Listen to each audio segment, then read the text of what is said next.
नमस्कार, बहुत बहुत स्वागत आप सबका। आप देख रहे हैं कार्यक्रम तेजस्विनी। आपके साथ मैं हूं ममता चोपड़ा और आज की तेजस्विनी में हमारे साथ जो मेहमान जुड़ रही हैं वो संगीत के क्षेत्र से हैं, या यूं कहूं संगीत साधना के क्षेत्र से हैं। क्योंकि जब हम शास्त्रीय गायन की बात करते हैं ना, तो साधना उसका एक उससे जुड़ा हुआ एक आत्मिक पहलू होता है। और जब संगीत की बात हो तो इनका सफर ऐसा सफर है जो तमाम लोगों के लिए एक उदाहरण प्रस्तुत करता है, एक मिसाल कि आप अपने आप को संगीत की किसी एक विधा, एक शैली से नहीं बांध सकते, बल्कि अनेक विधाओं में महारत हासिल कर सकते हैं। और इसीलिए तो आपने पाया है पद्मश्री पुरस्कार का सम्मान। आज की हमारी तेजस्विनी है डॉक्टर शोमा घोष, जानी मानी शास्त्रीय गायिका।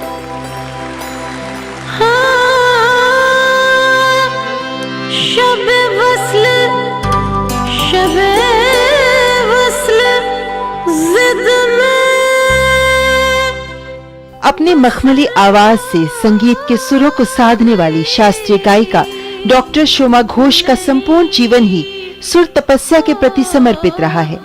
बनारस घराने की संगीत परंपरा के अनुसार चैती, कजरी, टप्पा, ठुमरी, दादरा के अलावा गजल गायकी में भी ख्याति प्राप्त की। बचपन माँ की सुर साधना की छाव में बीता और संगीत मानो दिल में उतर गया। ताउम्र संगीत को जीने वाली डॉक्टर शोमा घोष की आवाज को सुनने वाले उनकी गायकी से मंत्र मुग्ध हो जाते हैं। मोहब्बत है तो है ये, अगर रस्मों रिवाजों से बगावत है तो है। उनके ठुमरी सुनकर शहनाई के उस्ताद भारत रत्न बिस्मिल्लाह खान ने उन्हें अपनी बेटी बना लिया और उनके साथ जुगलबंदी के कई कार्यक्रम किए, जिनमें शामिल है उनके जीवन की आखिरी प्रस्तुति जो उन्होंने राष्ट्रपति भवन में भारत रत्न डॉक्टर APJ अब्दुल कलाम के सामने दी।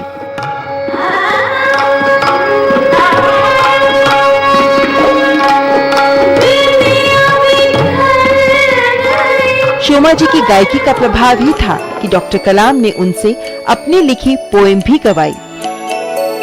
Breezy dawn, crackling birds, jasmine groove my walking track. Fragrance in air, yet noisy alley, creepers dancing to tunes of cuckoos, burst of wind through a strand on paths. इनकी गायकी को लेकर उस्ताद बिस्मिल्लाह खां कहते थे, इसके गले में रसूलन बाई बोल रही हैं।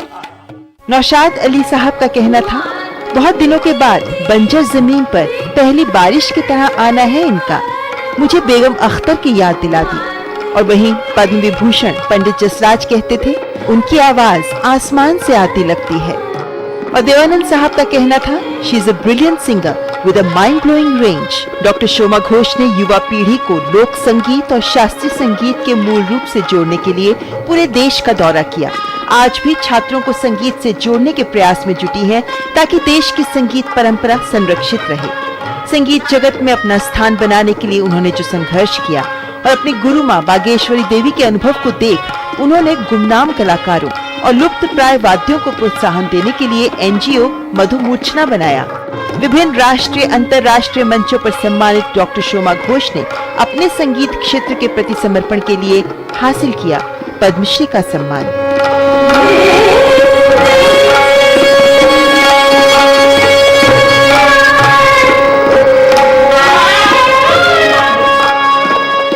और आज हमारे साथ स्टूडियो में मौजूद है डॉक्टर शोमा घोष। ऐसो निठुर मोरा शाम न आए जियाना, धरत याब धीर रे। क्या बात, क्या बात, क्या जोरदार स्वागत आपका डॉक्टर शोमा घोष। स्वागत तेजस्विनी में। Thank you so much. आपकी गायकी बहुतों को लुभाती रही है, बहुतों का दिल नहीं आत्मा छूती रही है आपकी गायकी। इस सफर को आज आप कैसे आंकती है जब आप एक मुकाम पर खड़ी हैं और लोगों की तालियां आपको हर बार मिलती है सुनने को? जब मेरी डॉक्टरेट में जो एग्जामिनर आए थे तो उन्होंने कहा था कि बेटा वो सोचो कि जब तुम्हारे गाने में लोग ताली बजाना भूल जाए और शांत खड़े रहे, वो मेरी सबसे बड़ी अचीवमेंट होती है। और वो कभी कभी जब मिलता है तो लगता है कि मैंने कुछ हासिल किया है। ऐसे पल तो आपकी जिंदगी में बहुत आए हैं ना? बिल्कुल। किस तरह आपको ये दर्शकों का प्यार, ये ऑडियंस का, श्रोताओं का प्यार आपको लगातार मिलता रहा और आपके पड़ाव को सुसज्जित करता रहा, क्योंकि इसी के बिना पर आपको पद्मश्री का सम्मान भी तो मिला। सही बात है, और ये बहुत जेन्युइन था, ऑर्गेनिक था। तो ये मुझे खुशी है। प्रशंसा का हर शब्द कायदे से देखें तो बहुत महत्वपूर्ण होता है, हर एक ताली बहुत महत्वपूर्ण होती है। और मुझे लगता है बहुत सारे सम्मान जो आपको मिले, हर सम्मान आपके इस संगीत सफर को रोशन करता चला जाता है शोमा जी। तो ऐसे में पद्मश्री का सम्मान इतनी छोटी उम्र में मिल जाना, आपको इसके लिए, आपके जीवन में इसके क्या मायने रहे? देखिए, जिस दिन भारत रत्न उस्ताद बिस्मिल्लाह खान साहब मुझे कहे थे कि मैं तुम्हारे साथ बजाऊंगा, तो उसी दिन मुझे भारत रत्न मिल गया था। वो पद्मश्री से भी बढ़कर था मेरे लिए वो खिताब। क्या बात, वो सम्मान, मैं आपको सच कह रही हूँ। क्या बात है। क्योंकि उनको तो संगीत की देवता कहा जाता था। मैं ठुमरी ही गा रही थी स्टेज से और उन्होंने बैक स्टेज से सुना था, और वो पुरस्कार से बढ़कर मुझे लगता है कि और कोई पुरस्कार हो ही नहीं सकती जिंदगी। इसकी बात करूंगी, ठुमरी की बात की ना, हाँ। तो सुनाएंगे हमें भी वो ठुमरी? ठुमरी गाने के लिए ना नायिका बनना पड़ता है गायिका को, कि राधा की हर भाव ठुमरी बताती है। क्या बात। ये भाव है कि होली के समय नोक झोंक वाली भाव है। जनी मारो पिचकारी हो कन्हैया अरज करी हारे ना मारो पिचकारी। बहुत बढ़िया, बहुत बढ़िया। वाकई मन करता है कि आप रुके ना, हम सुनते चले जाएं। न मारो न मारो न मारो न मारो न मारो न मारो न मारो पिचकारी। क्या बात, दो शब्दों में इतने सारे भाव समेट दिए आपने। वैसे आपने जब उस्ताद बिस्मिल्लाह खां की बात की, मुझे लगता है कि संगीत एक ऐसा आत्मिक, एक आध्यात्मिक सफर होता है जिसमें कई रूहानी संबंध बनते जाते हैं, जिनमें से एक, जैसा बाबा कहते रही हैं आप उस्ताद बिस्मिल्लाह खान को, उन्होंने आपको अपनी दत्तक पुत्री, अडॉप्टेड डॉटर भी बना लिया ना। तो क्या यही वो ठुमरी थी जो वो हर बार आपसे सुनने के लिए गुजारिश करते थे? वो हमेशा गुनगुनाते थे बेगम अख्तर की ठुमरी। दीवाना बनाना है तो दीवाना बना दे। ये हमेशा, मतलब जब भी मैं जाती थी ये गाना, वो ये गजल वो जरूर गुनगुनाते थे। वरना कहीं तकदीर तमाशा न बना दे। हाँ हाँ। ये जो गजल है, इस गजल के साथ एक पीर बाबा की आशीर्वाद छिपा हुआ है। वो आशीर्वाद था फकीर का, रामपुर के बरेली शरीफ का। बेगम जब पहले गाती थी अख्तरी बाई फैजाबादी के नाम से, तो उनकी माँ उनकी डायरी लेके बरेली शरीफ के पास गए थे और कहे कि मेरी बेटी के गाने में वो तासीर नहीं है। तो उन्होंने उनके डायरी मांगे और इसी गजल पे हाथ दिए। बोले कि इस गजल से बोलो, उसकी शुरुआत करे फिर से। और तो हमेशा बाबा ये गजल जरूर गुनगुनाते थे। वैसे शोमा जी, आपके लिए बहुत विशेषता आपकी ये भी है कि जैसे आपने उस्ताद बिस्मिल्लाह खां की बात की तो उन्होंने आपका जब पहली बार उन्होंने आपकी ठुमरी सुनी थी तो उनको रसूलन बाई की याद आ गई थी, लेकिन जब नौशाद साहब ने आपकी सुनी तो उन्होंने कहा कि मुझे बेगम अख्तर की याद आ गई। जब मैंने आपकी गजल सुनी तो मुझे फरीदा जी की याद आ गई। तो ये जो इतने सारे दिग्गज हस्तियां संगीत क्षेत्र की हैं जिनकी याद आप सबके लिए जागृत कर देती हैं, आपकी संगीत साधना में ऐसी क्या संघर्ष, ऐसी क्या मेहनत, ऐसी क्या लगन रही कि आज आप इस मुकाम पर हैं कि आप गाती हैं तो सुनने वाला मंत्रमुग्ध हो जाता है? मैं ना अल्फाज को महसूस करती हूँ पहले, जो भी मैं गाती हूँ, और जब उसको महसूस करती हूँ ना तो गाना यहाँ से नहीं ऑटोमेटिक यहाँ से आता है। चाहे कुछ भी, मैंने कहा कि ठुमरी में नायिका बनना पड़ता है, जब तक आप नायिका नहीं बनोगे तो नायिका कैसे बनोगे, जब आप अल्फाज को महसूस करोगे। पर आप तो बनारस घराने की सभी विधाओं में आप पारंगत हैं। बिल्कुल। तो वहां से गजल का रुख कैसे किया? हाँ, देखो बनारस की जो गायिका होती थी ना, जैसे मैं फॉर एग्जांपल मैं आपको कहती हूँ गौहर जान। गौहर जान की महफिल होती थी शाम से सुबह तक। पहले वो ब्लू साड़ी पहनती थी, और हमारी जो बनारस की गायकी में ना श्रृंगार की बड़ी प्रधानता है। और उस जमाने में ना गायिका को गायिका ही नहीं माना जाता था कि जब वो हर विधा को नहीं बखूबी गाए। लेकिन यहाँ पर हम आपसे गजल के लिए जरूर बोलेंगे, क्योंकि खासकर वो गजल जिसकी मैं भी बात कर रही थी, फरीदा खानम जी की गजल, आज जाने की जिद ना करो। हाय मर जाएंगे हम तो लुट जाएंगे, ऐसी बातें किया ना करो,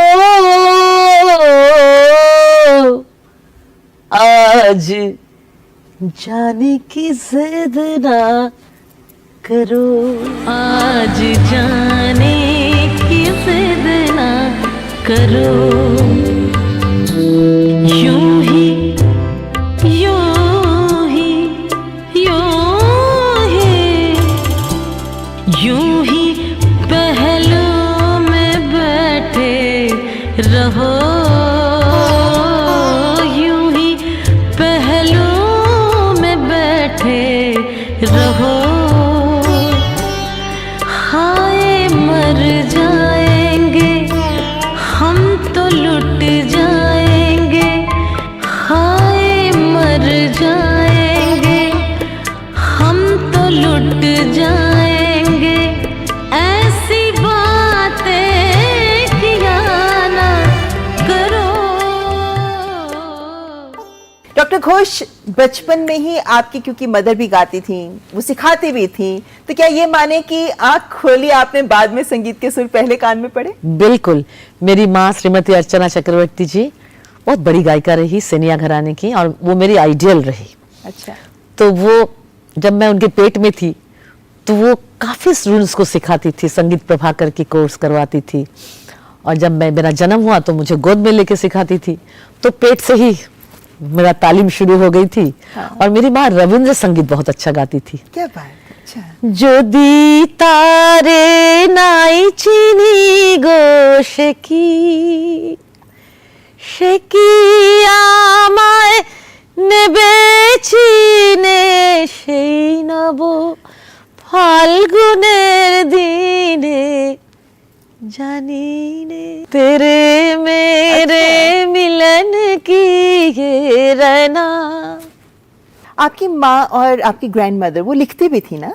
वो अब तो बहुत कुछ जानती है मेरे विषय में। लेकिन क्या आप भी लिखती हैं? मैं कभी कभी मेरा बंदिश लिखती हूँ मैं। अच्छा। मैं आपको सुनाऊंगी मेरी लिखी हुई। मेरी जो माँ की माँ थी नानी, तो वो बहुत अच्छा लिखती थी, और उस जमाने में तो बहुत रेस्ट्रिक्शन हुआ करता था ना, तो पलंग के नीचे, क्योंकि मेरे दादाजी पंडित हरिहर शास्त्री जी वो बेचू के संस्कृत के पहला प्रोफेसर थे। अच्छा। वो किताब लाके देते थे और वो छुपके से पलंग के नीचे बैठ के पढ़ती थी और लिखती थी। खूब अच्छा कवियत्री कोई थी। अपनी बंदिश सुनाए हमें। तोहे देखे बिना मोहे नाही चैन, तोहे देखे बिना मोहे नाही चैन, पिया काहे तुम डगर चलत मोरी रोकत डगरिया, तोहे देखे बिना मोहे नाही चैन। ये रचना मैंने कैसे किया था, मैं एक बार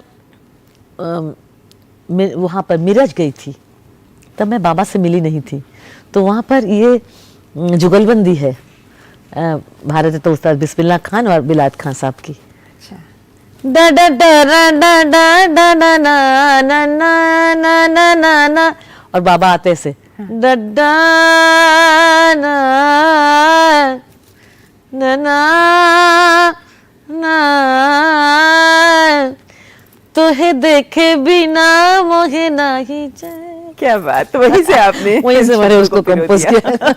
बहुत बढ़िया। आपने भी उस्ताद जी की बात की, जैसे उस्ताद बिस्मिल्लाह खां की बात की, आपके साथ भी उन्होंने बहुत बार जुगलबंदी की आपके साथ ना, और उनके आखिरी परफॉर्मेंस भी संसद भवन में आप ही के साथ थी। तो कुछ ऐसी यादें हैं बाबा के साथ जो आप हमारे साथ साझा करना चाहें? बहुत यादें हैं, यादें ही यादें हैं। मैं उनके नाम से कॉन्सर्ट ही करती हूँ कि यादें बिस्मिल्लाह। और जो ये 2001 से लेके 2006 तक उनके साथ मेरा जर्नी था, वो अद्भुत था। बहुत कुछ सीखा उनसे। उन्होंने हमेशा कहते थे कि जो बोलो वो किया करो ज़िंदगी में, और बोलने से पहले 2 बार सोच लो तुम क्या बोल रहे हो। अब देखिए, जब मैं स्टेज से मेरी गुरु माँ की बरसी में ये ठुमरी गा रही थी, मैं जैसे ही उतरी तो उन्होंने कहा कि मैं तुम्हारे साथ जुगलबंदी करूँगा। तो मैंने सोचा, बहुत लोग बहुत कुछ कहते हैं, थोड़ी ना वो सच हो सकता है, वो भारत रत्न है। 6 महीना बीत गया था, मैं भूल भी गई थी वो बात। मैं कलकत्ता में थी और पता चला कि वहाँ पर बाबा आए हैं किसी प्रोग्राम के लिए, तो मैं गई ऊपर। हाँ। तो मुझे देख के बहुत डांटे मुझे कि तुमने क्या सोचा कि मैंने 6 महीना पहले तुमसे कुछ कहा था ना, और मैं कल से तुमको याद कर रहा हूँ। अच्छा। हाँ, तुमने उसको अमल नहीं किया कि मैं तुमको झूठ बोला क्या? तो मैंने रो दिया। मैंने सोचा कि बाबा वो तो मुमकिन ही नहीं हो सकता है, आप भारत रत्न है और हाँ। मैं एक आपके सामने मैं क्या हूँ, हमारा जुगलबंदी कैसे हो सकता है? तो उन्होंने कहा ये अल्लाह का करम है और ये मुझसे कराया जा रहा है, मैं तुम्हारे ऊपर कोई दया धर्म नहीं कर रहा हूँ। अच्छा। तुम्हारे साथ ये करना ही पड़ेगा और तुम इस पर लग जाओ। अच्छा। और मैं कभी गलत बात कभी मुंह से नहीं निकालता हूँ। जो मैंने बात कही, रूहानी संबंध वो रहे आपके, है ना। चलिए यहाँ पे हमें कुछ सुनाए। फासले आपकी गजल बहुत मशहूर रही। आपको भी बता रही हूँ, जब मेरी पहली जुगलबंदी हुई ना, तो सामने नौशाद जी आए थे सुनने के लिए। अच्छा। तो वो खड़े ही रह गए थे। तब जब प्रोग्राम खत्म हुआ तो ग्रीन रूम में आके कहे कि शोमा जी आप गज़ल को बचा लीजिए, गज़ल यहाँ की गायकी यहाँ तक आ गया है। और मैंने आपने जो कहा कि अरसों बरसों में बेगम की रूप आई है, तो ये मेरी पहली सीडी थी जिसमें मैंने फासले गाई थी। अच्छा। और उसमें मुझे बेस्ट गज़ल सिंगर का अवार्ड मिला। मैं 2 लाइन ज़रूर गाऊंगी। इसको मैंने कई तरीके से प्रेजेंट करती हूँ। अच्छा। कि राग बागेश्वरी, देखो हर राग में ना एक सेंटिमेंट होता है। मदन मोहन संगीतकार ने ये इमोशन समझा था, तभी वो बना सके थे वो गीत। जरा सी आहट होती है तो दिल सोचता है कहीं ये वो तो नहीं। यह है राग यमन। बिल्कुल। उन्होंने इमोशन को समझा, हाँ। व्याकरण को भूल गए, उस रस पे आ गए, राग खिल गया। Same here in Bageshwari.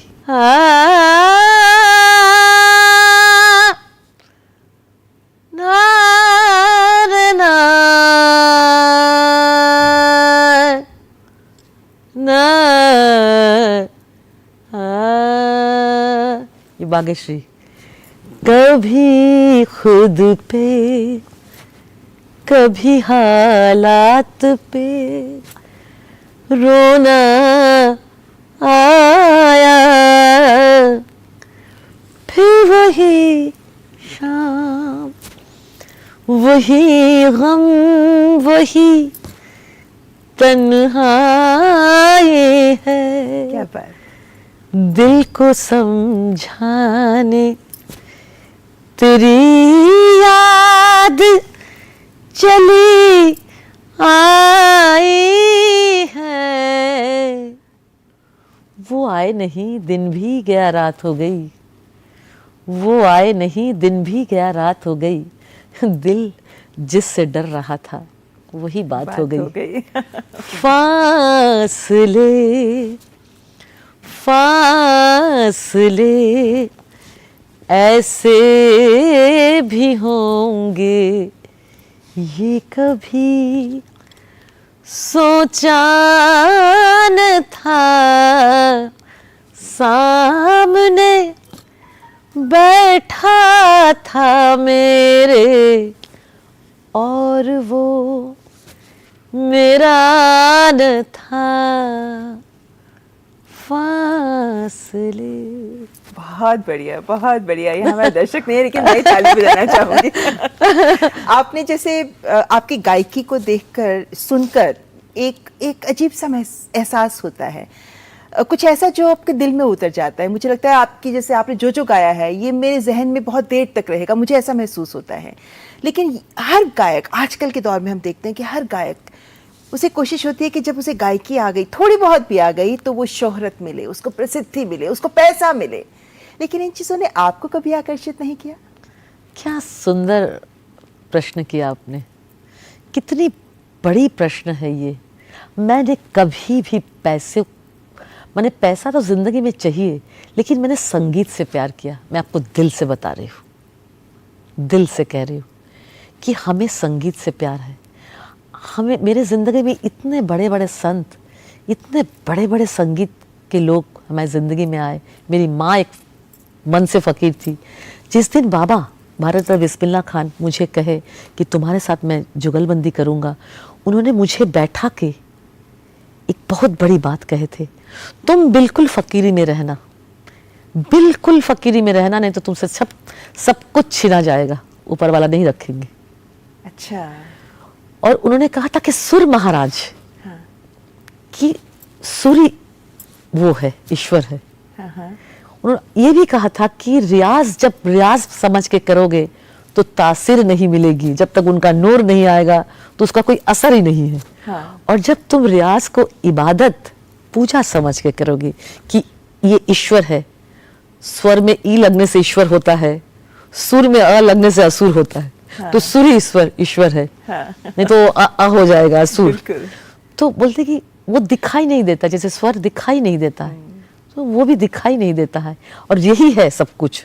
हाँ। स्वर की आराधना करो तो वो मिल जाएंगे। वैसे आपने मेरे अगले सवाल का जवाब दे दिया। मैं पूछना भी चाह रही थी कि रियाज में ऐसा क्या खास होता है जो आप करती हैं कि ये इतना रस आता है आपकी आवाज़, आपकी गायकी में? जैसा आपने कहा कि आप रियाज नहीं, आप साधना करती हैं, आप पूजा करती हैं, इस वजह से आप, लेकिन हर कलाकार की एक ये इच्छा होती है कि वो अपनी संगीत विरासत को अपने छात्रों तक देके जाए या अपने आप को किसी एक छात्र में ढूंढे। क्या आपकी भी ये तलाश जारी है? हाँ, मैंने कोई स्कूल नहीं खोला है। मैं गुरु शिष्य परंपरा में 1 to 1 सिखाती हूँ। मेरी कई शिष्या है। मेरी एक शिष्या है, शिलीगुड़ी में रहती है, और हर शिष्या मुझे, वो पहले ज़माने में जिस तरह से लोगों के गुरु के प्रति जो आस्था और विश्वास था, मुझे अपनी शिष्याओं से मिलती है। इसके लिए मैं बहुत खुशनसीब हूँ। यहाँ पर आपकी एनजीओ जो काम कर रही है, उसको लेकर भी दर्शकों को बताना भी चाहेंगे कि जो मुश्किल में होते हैं हमारे कलाकार, उनकी आप सहायता आगे बढ़कर करती है। जिन्हें मंच नहीं मिलता उन्हें आप मंच देने का प्रयास करती हैं। ये सोच ये कहाँ से आई? क्योंकि जब हम बात करते हैं संगीत साधना की, अपने लिए सब करते हैं, दूसरों के लिए करने वाले बहुत कम मिलते हैं। ये मैं अपने ज़िंदगी से जो तजुर्बा मिली, जब मैंने करियर की शुरुआत की थी अपनी, तो मैंने देखा बड़ा कठिन पथ है। चाहे वो फिल्म संगीत के लिए हो, चाहे वो शास्त्रीय संगीत के लोग बहुत एक्सप्लॉइट करते हैं। कई जगह बड़े बड़े ऑर्गेनाइजर मुझे कहा कि हमें तुम 1.5 लाख रुपए दो तो तुमको मंच देंगे। अच्छा। कई गायक वादक ने मुझे कहा कि मेरे साथ घूमो, रेस्टोरेंट पे चलो, तुम्हें स्टेज देंगे। तो मैंने सोचा कि मैं ये सब कुछ भी नहीं करूँगी, मैं खुद का एनजीओ बनाऊँगी। और जिन लोग लड़ नहीं सकते मेरी तरह, मैंने, क्योंकि मैं ईश्वर पे बहुत समर्पित हूँ, तो उनकी ताकत से मैं लड़ लेती हूँ। मेरा कुछ भी नहीं है, मैं इतना कह सकूँगी, सब उनका ही है। तो उनको मैं स्टेज दूँगी। तो मैंने अपना एनजीओ बनाया, और एनजीओ में मैं तो खुद गाती ही हूँ, मुझे किसी के सामने गिड़गिड़ाना नहीं पड़ा। और मैं उन कलाकारों को जगह देती हूँ कि जो बहुत सीधे साधे हैं और जो गुणी हैं। मैंने एक कॉन्सर्ट किया था 2005 में जिसमें डॉक्टर कलाम हमारे चीफ गेस्ट बन के आए थे, उस समय प्रेसिडेंट थे, जिसमें मैंने जो कलाकार जैसे तबला तरंग बजाता है, मॉल में कुछ इनोग्रेशन हो रहा है वहाँ पर बजा रहा है, फिर मटका तरंग, फिर सुंदरी, शहनाई, मैं उन सब का एक एक स्टॉल बनाई थी। और सब स्टॉल में मैंने हमारे राष्ट्रपति को लेके गए थे कि उनका मान बढ़े। वो मटका, घट्टम, काष्ठ तरंग, हाँ, मादल, सारी, और मुझे उनको लेकर हमें इसमें बहुत खुशी होती है। किसी के मुस्कुराहटों पे हो निसार, किसी का दर्द हो सके तो ले उधार, किसी के वास्ते हो तेरे दिल में प्यार, जीना इसी का नाम है। ये मेरा मंत्र है जिंदगी का। बहुत बढ़िया, बहुत बढ़िया। लेकिन यहाँ पर आपने डॉक्टर कलाम की बात की, वक्त थोड़ा कम है लेकिन बहुत जल्दी, विस्पर्स ऑफ जैस्मीन से आप कैसे जुड़ी? वो क्या स्टोरी थी वो, कि जब हमने संसद में गाई तो नेक्स्ट डे कलाम साहब हम दोनों को बुलाए थे, बाबा को और मुझे, ब्रेकफास्ट पे। तो मैं जैसे एंट्री की, he was waiting for me. तो मेरे साथ मेरी माँ थी, मेरा हाथ पकड़ के लेके गए मुगल गार्डन। बोले कि तुमको सुनने के बाद, तुम लोगों को, दोनों को, हमारे मन में दो ख्वाहिशें हैं, दो सपना है। एक मेरी प्रिय कविता तुम्हें गाना पड़ेगा, तुम्हारी जुगलबंदी इस मुगल गार्डन, तो मैंने पूरी होगी। तो आपने इसको गाया भी है, एक लाइन सुनाएंगे हमें? Breezy dawn, crackling birds, ये जो इंग्लिश में दोनों वर्जन में गाई हूँ, और हिंदी, उषा काल की सुंदर बेला, ये है। हमारे देश के बहुत सारे युवा ऐसे हैं जो आज भी शास्त्रीय गायकी के प्रति समर्पित हैं। आपका उनको क्या सीख है, क्या संदेश है? तुम कुछ भी गाओ, हमारे युवा पीढ़ी, कोई पाबंदी नहीं है। Jazz, pop, anything, whatever you like, लेकिन अपना हेरिटेज जानना बहुत ज़रूरी है। शरीर बदल के हम अगर आत्मा को इंटैक्ट रख के कुछ भी करें तो हमारी परंपरा बचेगी, हमारी यूथ भी बचेगी, क्योंकि हमारी परंपरा हमारी यूथ ही आगे लेके जा सकते हैं। बिल्कुल, तो अपनी संगीत बुनियाद को जरूर उससे जुड़े, अपनी जड़ों से चाहे कुछ भी करो, लेकिन उससे जुड़े रहो। अंत में आप हमें किस खूबसूरत गजल या गीत के साथ छोड़ के जाएंगे? मैं जाते जाते मेरी मानस गुरु, मेरी प्रिय गायिका बेगम अख्तर की गाई हुई एक गजल की एक लाइन पेश करूंगी।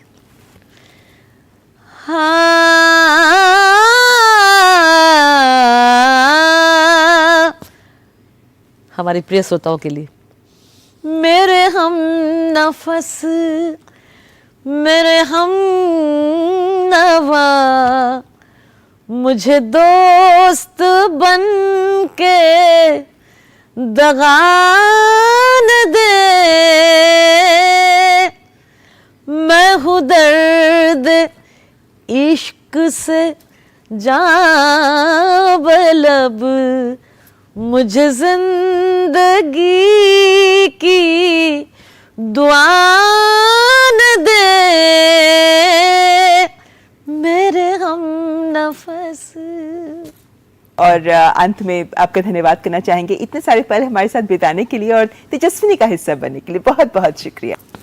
Thanks to everybody. तेजस्विनी में आज के कार्यक्रम में बस इतना ही, लेकिन हमारा ये संगीतमय सफर आज के तेजस्विनी के एपिसोड का कैसा लगा आपको, हमें लिख भेजिए। हमारा ईमेल आईडी tejaswini.ddnews@gmail.com। अगले हफ्ते फिर होगी आपसे मुलाकात, हाजिर होंगे एक और तेजस्विनी के साथ। फिलहाल हमारी पूरी टीम को दीजिए इजाजत। नमस्कार।